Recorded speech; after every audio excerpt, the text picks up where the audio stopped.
Let's talk about the austerity programs being imposed by governments on people around the world, and especially here in the United States. Austerity is a fancy term. It really simply means that a government is either raising the taxes on average people or cutting the services it provides to them, or both. And the purpose is always the same: to put money aside on the part of the government to pay off the lenders from whom it has borrowed. Those lenders are demanding a more secure flow of money. They're demanding to see that the government has set aside money to pay interest on these debts, and so they want the government to show that they have the muscle to get the taxes, to cut the services, so that the money will be there for the lenders. Let's see why that happened over many years and why it's a crisis now.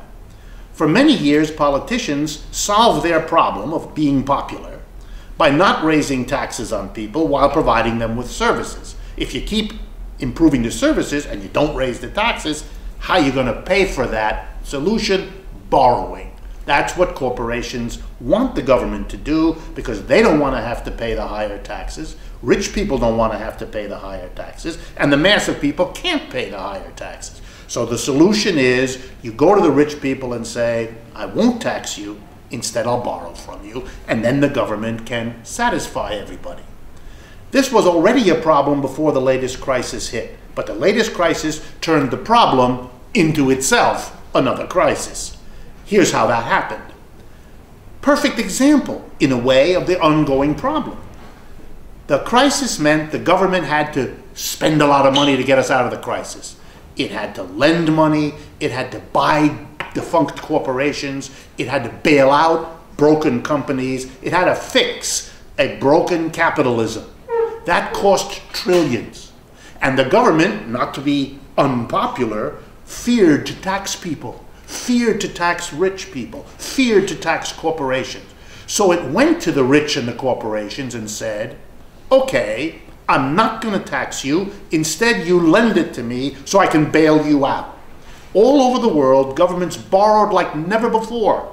That's why the lending problem is so big now. That's when they discovered that the lenders, having lent them trillions to fix this crisis, are now nervous about governments being able to pay back.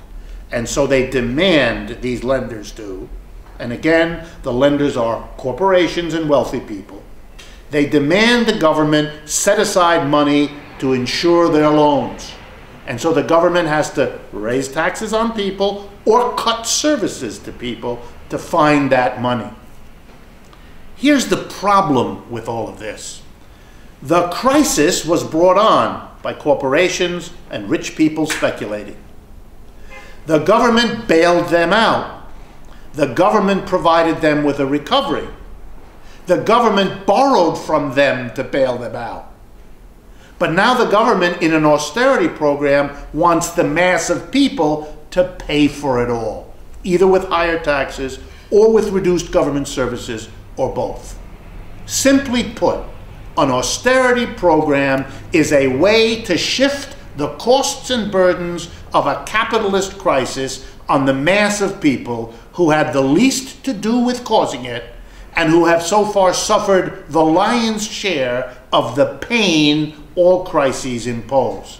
Austerity is the last thing that should be done in this situation, and it should be resisted by all people with even an elementary sense of fairness.